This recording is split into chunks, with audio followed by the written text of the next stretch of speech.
सबसे पहले देख लेते हैं यूनिट एंड मेजरमेंट में हम लोगों को क्या क्या कॉन्सेप्ट्स जानने थे। सबसे पहले हम लोगों को यूनिट का कॉन्सेप्ट जानना था बच्चों। अब यूनिट मेनली ऐसा यूनिट के बारे में जानना था, ठीक है। इसी से क्वेश्चन रहते हैं मैक्सिमम। अब ऐसा यूनिट में 7 फंडामेंटल्स क्वांटिटीज थे, अगर आपको याद हो तो।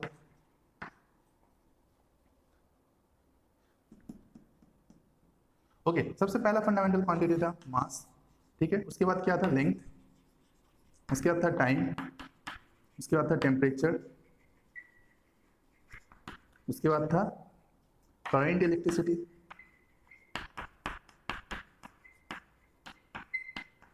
उसके बाद था ल्यूमिनस इंटेंसिटी।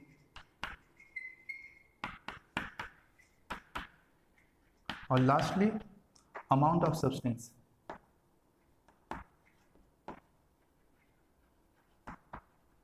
ठीक है, इनका ऐसा यूनिट मैं लिखता हूं बच्चों।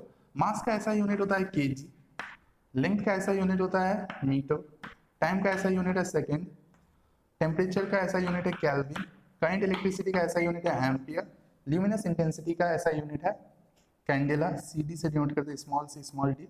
ओके, अमाउंट ऑफ सब्सटेंस का ऐसा यूनिट है MOLE, मोल, और इसका सिंबल है MOL। ओके, सो यूनिट में हम लोगों को ये 7 फंडामेंटल क्वांटिटीज का यूनिट सबसे पहले पता होना चाहिए। उसके बाद कुछ डिराइव्ड क्वांटिटीज होती है, उनकी यूनिट डिराइव किया जाता है इससे, ठीक है। इतना कॉन्सेप्ट आपको पता ही होगा, तभी आप नीट का क्वेश्चन सॉल्व करने के लायक हो, ठीक है, तभी आप क्वेश्चन सॉल्व कर सकते हो। उसके बाद हम लोगों को डिस्कस करना था बच्चों डायमेंशन।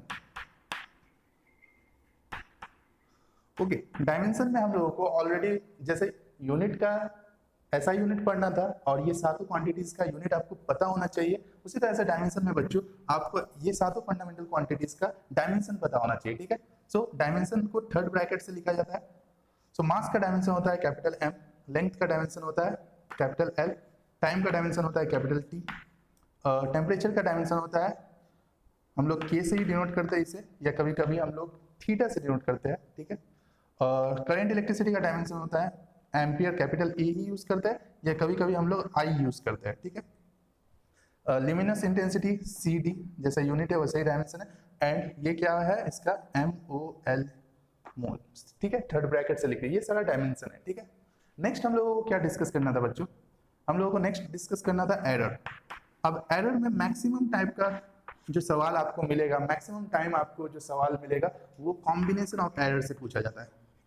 कॉम्बिनेशन ऑफ एरर, ठीक है। ये मैं एक्सप्लेन करता हूं बच्चों, अगर आप लिखना चाहो तो ये जल्दी से लिख लो, ठीक है।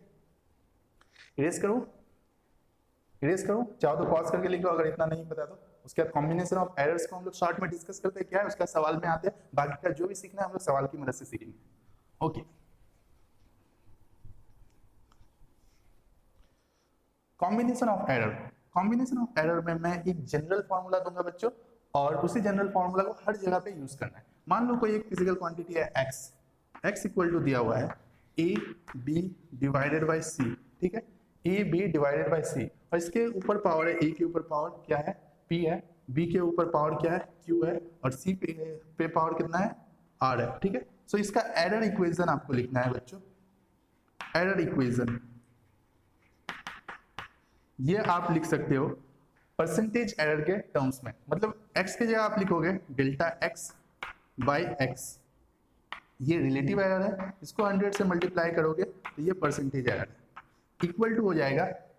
ऑब्वियसली ये किस टॉपिक का सवाल है, कॉम्बिनेशन ऑफ एरर का। इसका मतलब आपको पूछेगा A का एरर दिया रहेगा, B का एरर दिया रहेगा, C का एरर दिया रहेगा, आपसे पूछेगा x में कितना एरर।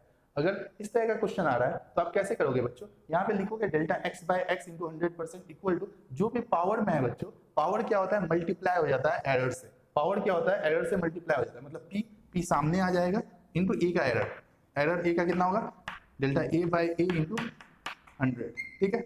उसके बाद क्या लिखोगे, एरर हमेशा ऐड होता है बच्चों, तो आप ऐड करोगे, ठीक है, एरर हमेशा ऐड होता है। सो आप लिखोगे Q into delta B by B into 100% plus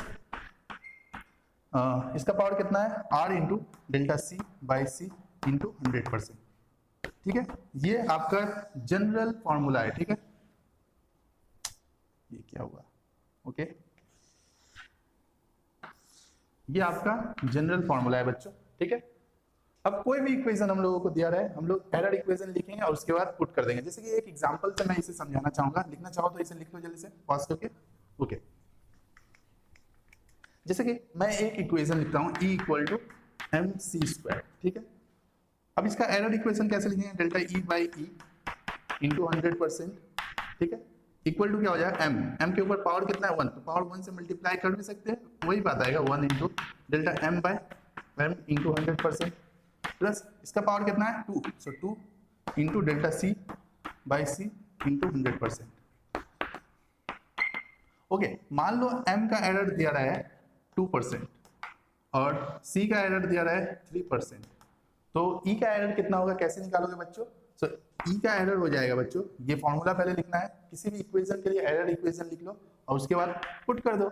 ये वैल्यू कितना दिया हुआ है, ये value delta m by m into 100%, मतलब ये कितना m में कितना परसेंट है 2, तो ये दिया हुआ है 2% प्लस फॉर्मूला में यहाँ 2 है इंटू ये वैल्यू कितना दिया हुआ है बच्चों, ये वैल्यू देखिए c पे कितना परसेंट का एरर है 3% का एरर, इसका मतलब 2% प्लस 2 इंटू 3 6%, इसका मतलब 8% का एरर है एनर्जी में। तो इससे ये पता चलता है बच्चों कि अगर मास के मेजरमेंट में 2% का एरर है, c के मेजरमेंट में 3% का एरर है, तो e के मेजरमेंट में दैट मींस एनर्जी के मेजरमेंट में 8% का एरर होगा। ठीक है, अभी क्वेश्चंस करते हैं।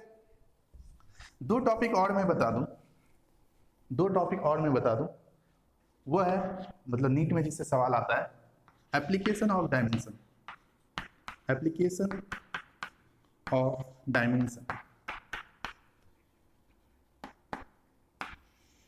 ठीक है बच्चों, एप्लीकेशन ऑफ डायमेंशन। पहला एप्लीकेशन ये है कि टू फिजिकल क्वांटिटीज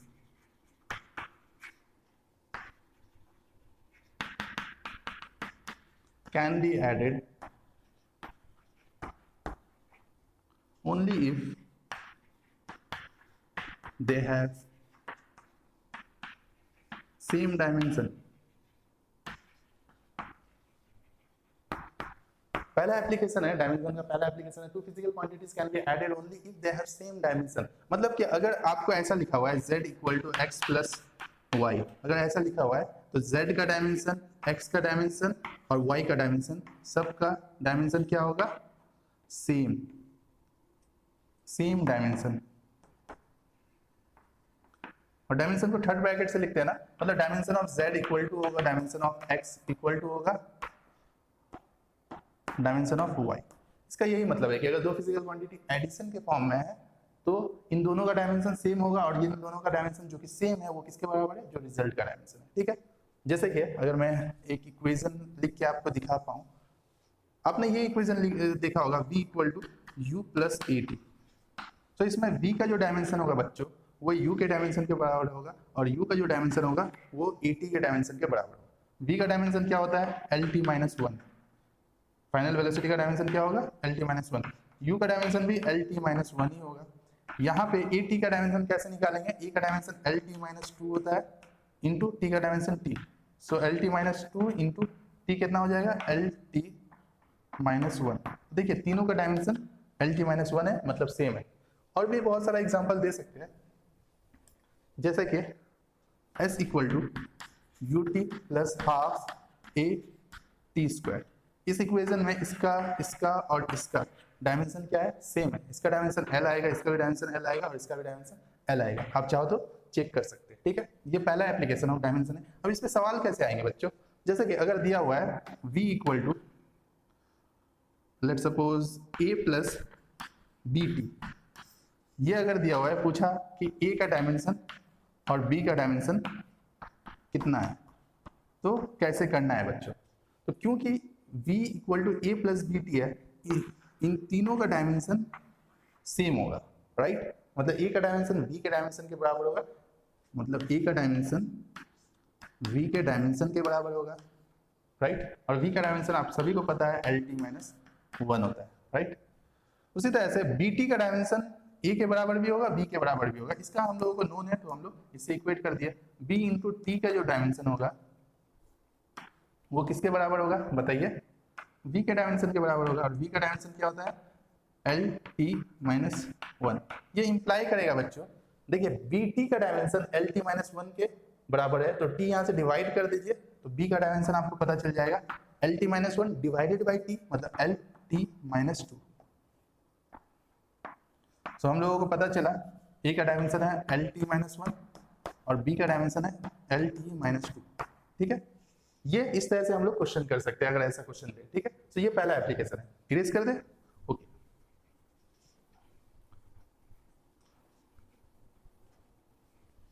दूसरा एप्लीकेशन है बच्चों, हम लोग इससे फॉर्मूला या किसी भी अननोन क्वांटिटी का डायमेंशन पता कर सकते हैं। जैसे कि अगर दिया रहा है कि एक्स एक्स फिजिकल क्वांटिटी है, एक्स डिपेंड कर रहा है पी पे, क्यू पे और आर पे। अगर ऐसा दिया हुआ है कि एक्स डिपेंड कर रहा है पी पे, क्यू पे और आर पे, तो हम लोग एक्स का फॉर्मूला कुछ प्रोसेस से कैलकुलेट कर सकते हैं कि एक्स का फॉर्मूला कितना होगा। तो उसके लिए हम लोगों को ये पता होना चाहिए कि पी के ऊपर पावर कितना है, क्यू के ऊपर पावर कितना है और आर के ऊपर पावर कितना है, राइट। सो हम लोगों को पता नहीं है तो हम लोग मान लेंगे इसके ऊपर पावर है स्मॉल ए, इसके ऊपर पावर है स्मॉल बी और इसके ऊपर पावर है स्मॉल सी। ठीक है, ये हम लोग मान लेंगे और हम लोग क्या करेंगे, डायमेंशन को इक्वेट कर देंगे। जैसे कि एक्स का नेक्स्ट स्टेप में राइट डायमेंशंस। ठीक है, मतलब इसके बाद इस x को ऐसा लिखने के बाद नेक्स्ट स्टेप में हम लोग सभी का डायमेंशन लिखेंगे। x का डायमेंशन लिखेंगे, p का डायमेंशन लिखेंगे, q का डायमेंशन लिखेंगे, r का डायमेंशन लिखेंगे। उसके नेक्स्ट स्टेप में हम लोग करेंगे इक्वेट डायमेंशंस। इसका मतलब इस साइड में l का कुछ डायमेंशन आएगा, इस साइड में l का कुछ डायमेंशन आएगा। हम लोग l का डायमेंशन जो भी पावर आएगा, जैसे इस साइड में मान लो L3 आया, इस साइड में आया l के ऊपर a प्लस बी, हम लोग लिखेंगे a प्लस बी 3 के बराबर है, कुछ इस तरह से इक्वेट करके एंड फाइंड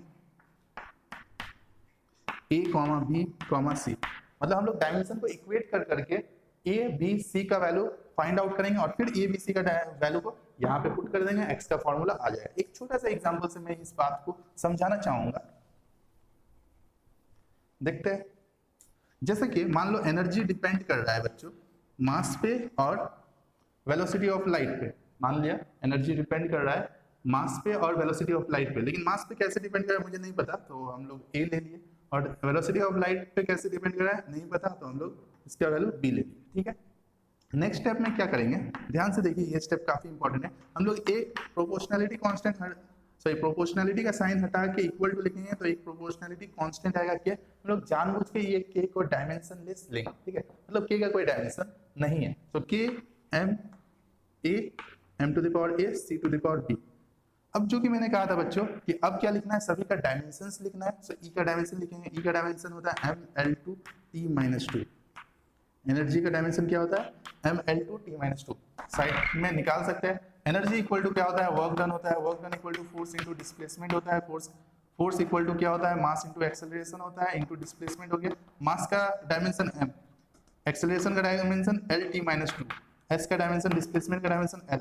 सो ये कितना हो गया ml2t-2। सो एनर्जी का डायमेंशन कितना हुआ ml2t-2। ओके, k का कोई डायमेंशन नहीं है, हटा देंगे। m का डायमेंशन होता है कैपिटल M, इसके ऊपर पावर कितना है a। c का डायमेंशन कितना है बच्चों, c का डायमेंशन है c है वेलोसिटी ऑफ लाइट, वेलोसिटी का डायमेंशन होता है lt-1 और इसके ऊपर पावर कितना है b। ओके, नेक्स्ट स्टेप में क्या करना है बच्चों, a और b का वैल्यू इक्वेट करके फाइंड आउट करना है। तो इसको ऐसे लिखेंगे ml2t-2। ठीक है, ये तो इतना आ गया। ये कितना आया, m पे पावर कितना है a, यहाँ पे b जो पावर में है वो l से भी मल्टीप्लाई होगा, t से भी मल्टीप्लाई होगा। सो l पे पावर b और t पे पावर -2b। ठीक है, ये आया। अब देखिए बच्चों, ये डायमेंशन और ये डायमेंशन अगर इक्वल है तो देखिए m पे पावर कितना है 1 है, राइट, और यहाँ m पे पावर कितना है a है, इसका मतलब a इक्वल टू 1 होगा बच्चों। यहाँ पे m पे पावर कितना है 1 है और यहाँ m पे पावर a है, इसका मतलब a इक्वल टू 1 होगा। यहाँ पे l पे पावर कितना है b है, यहाँ पे l पे पावर 2 है, इसका मतलब b इक्वल टू क्या होगा 2 होगा बच्चों। सो इस तरह से इक्वेट करके हम लोगों को a और b का वैल्यू निकालना था और फाइनली मैंने कहा था कि a और b का वैल्यू निकल जाए तो यहाँ पे पुट कर देना है। सो e इक्वल टू आपका आ जाएगा e equal to k m a c b, right. इसका मतलब k इंटू m का वैल्यू कितना है m और a का वैल्यू हम लोग फाइंड आउट किए 1 इंटू c का value 2, so c square. e equal to कितना आया, e equal to k m c square. हम लोगों को पता ही है कि e equal to m c square है, मतलब कि सही फॉर्मूला है। ये k का वैल्यू आप एक्सपेरिमेंट से निकाल सकते हो। ठीक है, आपको कुछ नहीं करना है, आपको आंसर में ये ऐसे ही देना है, लेकिन आपको इन जनरल पता है कि ये के का वैल्यू कितना आने वाला है, 1 आने वाला है, क्योंकि एक्चुअल फॉर्मूला E = mc²। तो इस तरह से आप फॉर्मूला डिराइव कर सकते हैं। ठीक है, इरेज करें, लिखना चाहो तो लिख लो। ओके,